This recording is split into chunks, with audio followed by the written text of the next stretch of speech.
My husband, who was on an overseas assignment, was going to temporarily return home, and we decided to have a dinner party at the house where our son's family, who I live with, resides. We were having a pleasant conversation in a friendly atmosphere when our grandson, Daniel, suddenly changed the situation with a single remark. Today isn't Grandma's punishment day, so you can eat, right? Despite my best efforts to keep it together, I couldn't believe it was all ruined by a single word from my grandson. I was stunned and could only look down in silence. My son and his wife tried to cover it up in a panic, but the more they talked, the more Daniel revealed the truth. In her fluster, Kyla finally snapped. Enough. Just be quiet for a bit. She yelled at Daniel, making him cry. Then, Don't just yell at a child. Nelson's raised voice turned the dinner party atmosphere tense in an instant. Amid the silence of the living room, broken only by Daniel's sobbing, Nelson demanded an explanation from Caden. All the while, I was hugging Daniel, comforting him. In my arms, Daniel said, I'm sorry, Grandma. Will you get scolded again because of me? He was worried for me. What should I do now? I could only stay silent, holding Daniel tightly.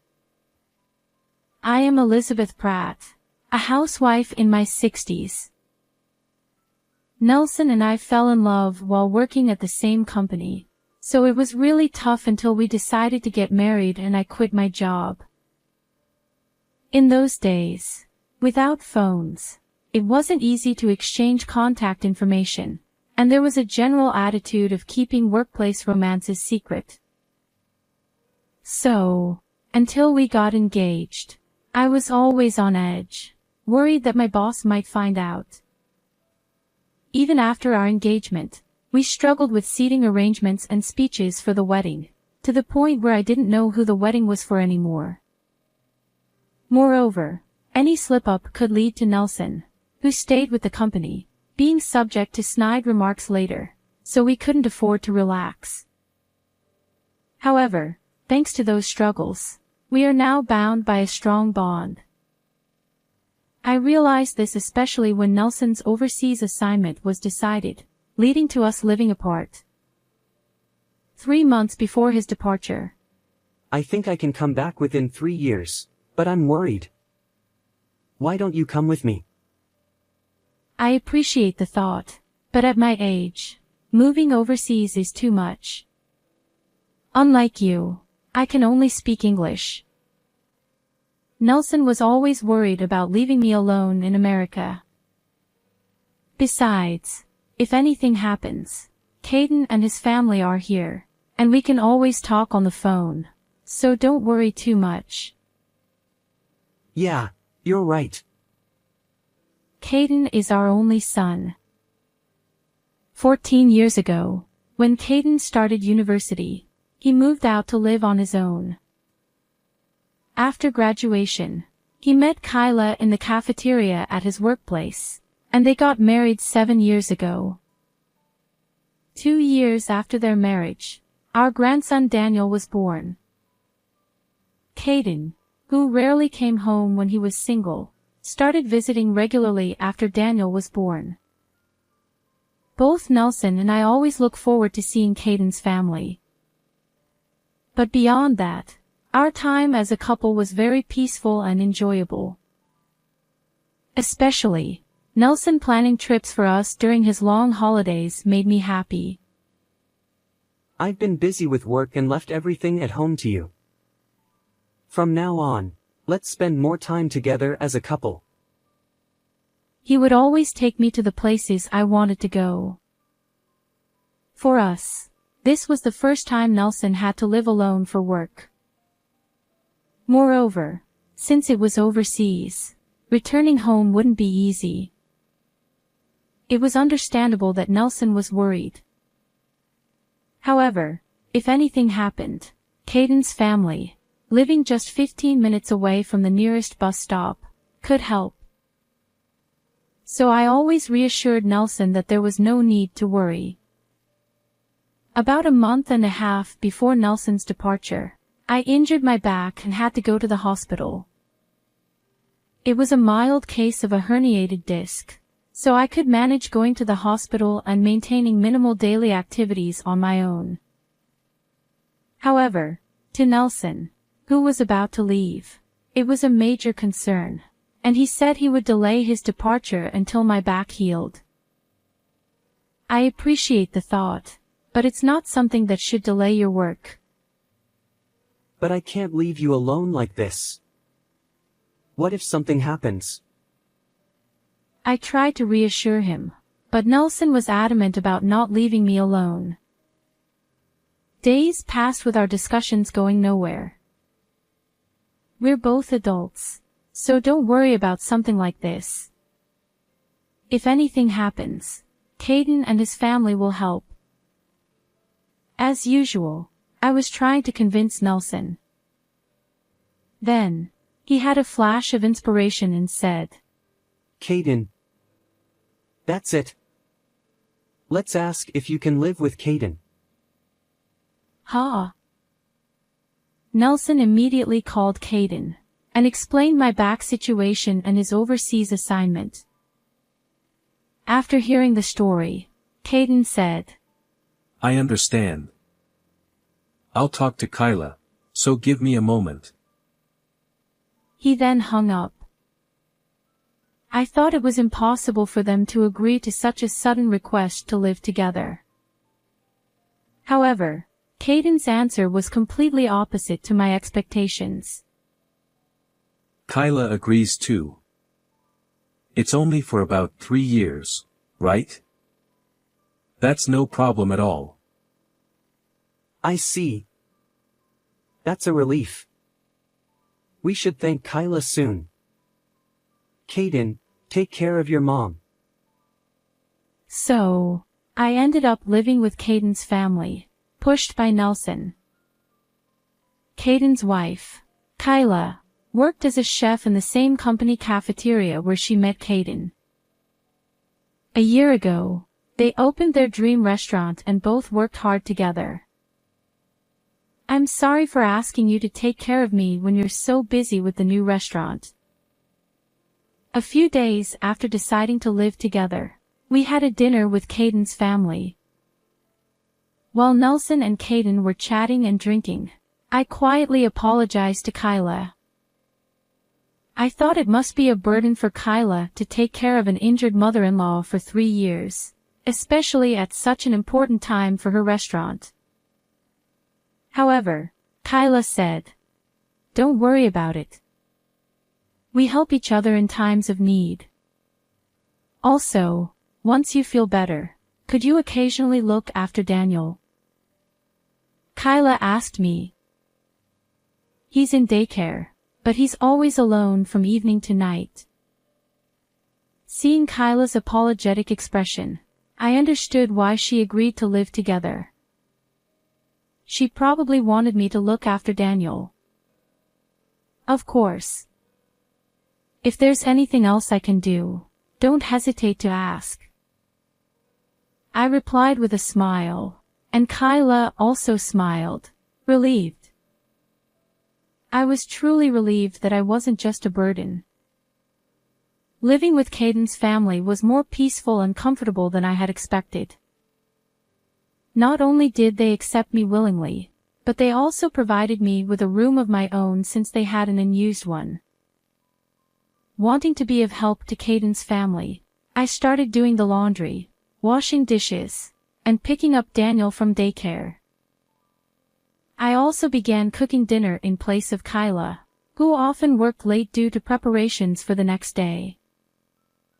Caden and Kyla always expressed their gratitude, and I could spend all my time with my adorable grandson. Although this cohabitation started on Nelson's sudden whim, I was truly happy and spent each day grateful to my husband and son. However, this happy time did not last long. The trigger was an innocent comment Daniel made during dinner. I like Grandma's food better than Mom's. Oh dear. Thank you. There was no way my simple home cooking could surpass a professional chef, but to Daniel, who had parents running a healthy restaurant, my American-style cooking might have seemed delicious. Additionally, Daniel proudly mentioned that he could eat vegetables he usually disliked if I cooked them. I praised Daniel, telling him he was amazing. To be honest, Daniel's likes and dislikes were very similar to Caden's when he was a child. So, I just made the dishes that Caden liked, and by coincidence, Daniel ate them too. However, this seemed to have struck a nerve with Kyla. If you like Grandma's cooking so much, why don't you have her cook for you every day from now on? Kyla's expression was calm, but her tone clearly indicated she was angry. Both Caden and I sensed that saying anything unnecessary would be unwise and continued eating in silence. However, 5-year-old Daniel didn't notice this and said, Really? Yay. I get Grandma's food every day. He was overjoyed. Seeing Daniel's reaction only made Kyla's mood worse. Since then, I started preparing all meals for Caden's family. Being a housewife, cooking was no burden at all. The problem was that Kyla's gaze became increasingly sharp as she watched Daniel and Caden enjoying my food. Moreover, Daniel began to call for me for everything. Bath time, reading stories, getting dressed, drawing, bedtime, no matter what it was, he called for me. I responded happily because I loved my grandson, but Kyla might have felt as if her child was being taken away. Elizabeth, please don't spoil Daniel. This is why old people are annoying. Oh, I'm sorry. I'll be careful. Before I knew it, Kyla's attitude towards me had become cold and filled with resentment. For months after my husband went overseas, Kyla came to me with a proposal. From today, in lieu of rent, you will do all the household chores. When I asked why she suddenly said this, Kyla explained that it was unfair to provide food and utilities for an additional adult for 3 years without compensation. She wanted me to repay this inconvenience through labor. Your back pain is healed, right? Then from now on, work properly. Her cold gaze and matter-of-fact tone left me speechless. Was this really the same Kyla I knew before living together? Though I was terrified by how much she had changed, I decided to comply silently. After all, she had a point. Expenses had increased with one more adult in the house. I understood her desire to offset this through chores. I resolved to be more considerate of Kyla and reduce her burden. By doing so, I hoped she would calm down and things would return to how they were. At that time, I genuinely believed that with effort, we could restore our good relationship. However, this hope was soon shattered. When I folded the laundry, I was scolded for doing it poorly. When I washed the dishes, I was berated for doing it badly.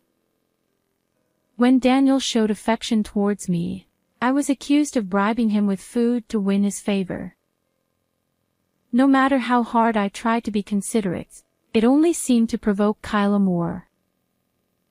Still, I continued to handle household chores for the sake of my son and his family. The only solace I found was that Daniel and Caden enjoyed my cooking and finished their meals. However, even this soon became a problem. What's so great about this old-fashioned home cooking? It's bland, unattractive, and inedible. After saying this, Kyla would head to the kitchen, cook a meal for herself, and eat alone.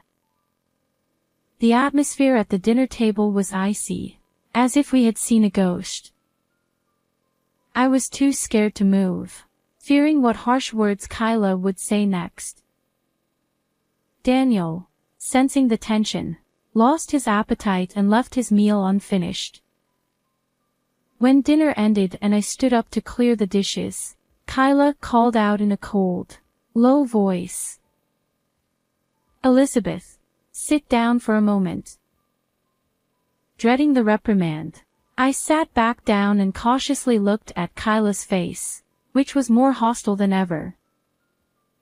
"I'm a professional. When I cook, it incurs a cost. Do you understand?" "Yes, I understand." I forced out a response. "Since you made me cook outside of work, you need to be punished." The word punished sent a chill down my spine. What more could she do when I was already feeling so broken? With my fingers growing cold and clammy with sweat, I waited for her words. Kyla twisted her mouth into a sneer and said, "No food for you tomorrow," before leaving the living room. I was momentarily stunned by the lack of insults or verbal abuse. Is this really all? I had never experienced such a light punishment, which made it all the more frightening. The next day, when I actually went without food, I quickly understood the severity of this punishment. Even when I felt faint with hunger, I wasn't allowed to rest from household chores. Moreover, I still had to prepare meals for Caden's family, my stomach constantly rumbling. Running errands became a battle against fainting from hunger. I began to think that enduring her insults at home was far better than this. Such punishment occurred 3 times a week. Caden, who could have been my only ally, was too busy appeasing Kyla to be of any help. In fact, he had recently started joining Kyla in berating and exploiting me. The only consolation I had was my grandson Daniel, but even that was restricted since Kyla would scold him if she saw him being kind to me. I had to limit my interactions with Daniel to the bare minimum. The room that was meant for me had turned into a storage space, leaving no place to stretch out and sleep. I had become less than a burden. I often thought of returning to my home to escape this treatment. But the thought of my husband worrying about me overseas kept me from acting on it. At most, it would be 3 years. If I could endure, everything would be fine. Living in constant fear of Kyla's anger, I continued my hollow existence. A little over a year after my husband went overseas, one day he called. "Hi, Caden. It's sudden, but I'll be back next week for a short visit. How about we all go out for dinner?" Next week? That's too sudden. How about we have dinner at our place instead? "Sure, that sounds good. By the way, how's Mom? Every time I call, I'm told she's busy with Daniel, so we hardly talk." Yeah, she's fine. We'll see you next week then. Caden ended the call abruptly. At dinner, he shared the news with Kyla and me.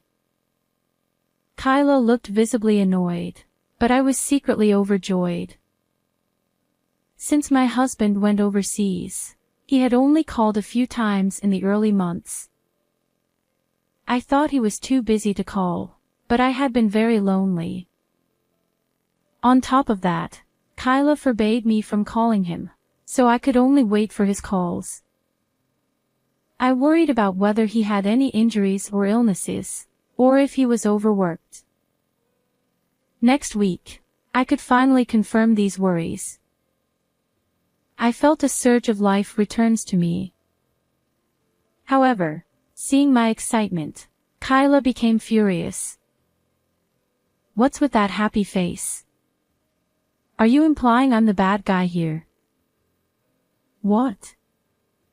No, I never said that. Shut up.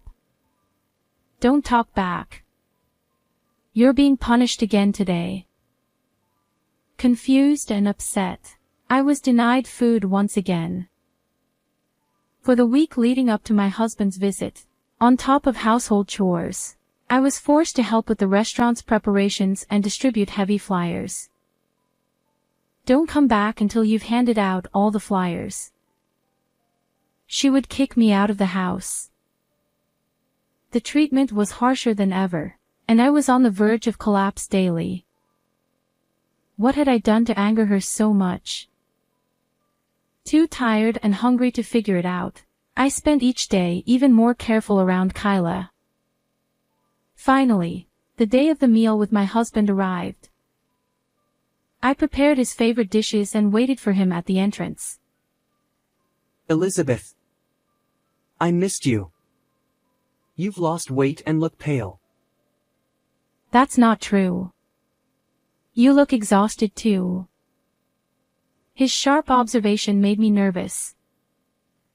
The past week had been so punishing that I was truly on the brink of collapse. But I tried to hide my poor condition so as not to worry him. Still, my husband's concern deepened as he continued questioning. I've been calling regularly, but you never answer. Has something happened here? What? Regularly? Since when? Since I went overseas, I've called twice a month. I was always told you were busy with Daniel. I had no idea he had been calling so frequently. As I stood there in shock, Caden and Kyla emerged from the house. They greeted my husband with smiles and led him to the living room. Daniel, waiting there, excitedly ran to my husband, who was delighted to see his grandson after more than a year. This heartwarming scene made me momentarily forget our conversation at the entrance. Soon, Kyla announced the start of the meal. As everyone took their seats around the table, enjoying the cheerful atmosphere, I found myself standing alone a little distance away, out of habit. Noticing this, Kyra called out to me in a flustered tone. Elizabeth, what are you doing? Please sit down quickly. Startled, I hurried to sit down. My husband watched this scene with a curious expression. If I make another mistake, I might suffer more severe punishment later.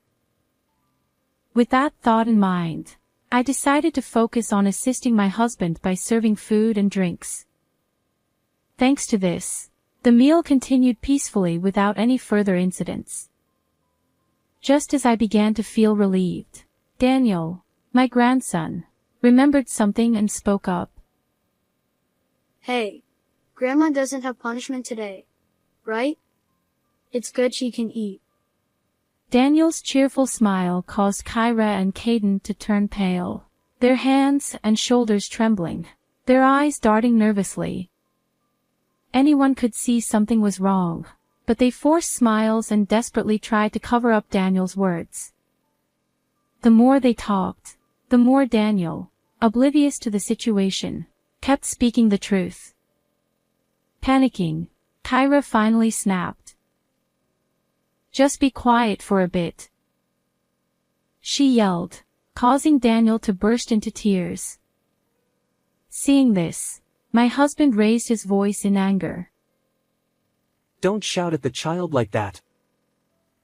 The pleasant meal instantly turned tense. In the now silent living room, only Daniel's crying could be heard. My husband, with a voice lower and heavier than I had ever heard, demanded an explanation from Caden. I spoke to Elizabeth earlier, and she said she didn't know about the bi-monthly calls. What's going on? Well, That is. I mean. Facing his father's stern demeanor for the first time, Caden was visibly shaken. My husband's persistent questioning led Caden to confess everything about their treatment of me. Throughout this, I held and comforted Daniel. Despite fearing more scolding from Kyra later, I couldn't leave my sobbing grandson. Sorry, Grandma. Will you get scolded because of me? I gently stroked Daniel's head. Don't worry. Daniel, you did nothing wrong. I reassured him as best as I could. After about 10 minutes of questioning, my husband, overwhelmed with disappointment, buried his head in his hands. Discovering that his son and daughter-in-law had been mistreating his wife was hard to believe. Adding to his distress was the fact that he had proposed the cohabitation and had supported the restaurant's opening. The shock was immense. I trusted you both, which is why I supported Elizabeth living with you and helped with the restaurant funds. What were you thinking? After pondering for a while, my husband suggested ending the cohabitation. He also demanded the immediate return of all the living expenses he had sent during this period. Hearing this, I was shocked. What? Wait a minute. What living expenses? You didn't know about that either. Seeing me shake my head, my husband looked even more dejected and glared at Caden and Kyra.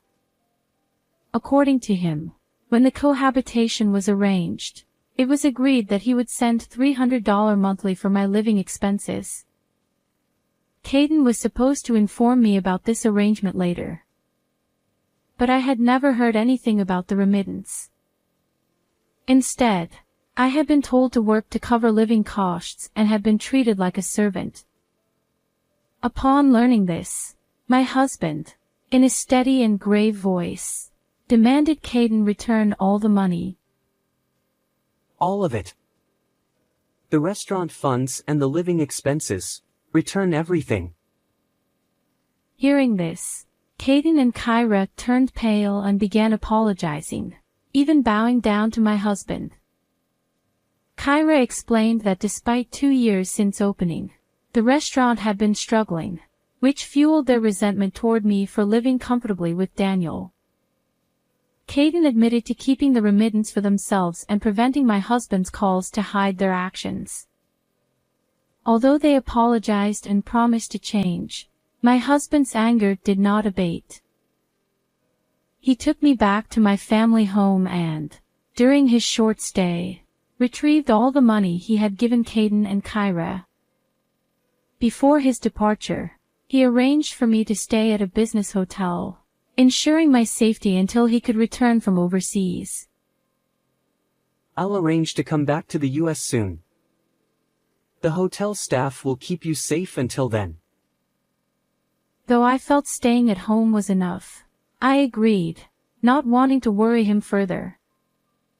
Hotel life proved to be comfortable, and my health and spirits improved remarkably. In less than a month, my husband returned. The hotel bill was staggering, but he was relieved to see me looking healthier. I felt profoundly grateful to have such a caring husband. Back home, Caden and Kyra frequently visited, pleading for more financial support. However, the trust once broken could not be restored. Their restaurant, struggling even more, eventually closed within 2.5 years. Their dreams shattered, and their marriage fell apart. Kyra left, taking only her belongings, leaving Caden with their son, Daniel. Caden, now burdened with debt and child-rearing, turned his life around, finding a new job and working hard. To support him, I began caring for Daniel again.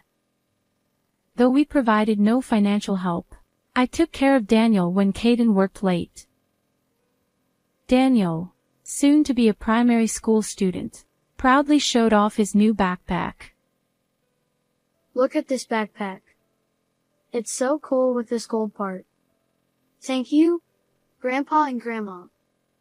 Watching Daniel, full of pride, always brought me joy.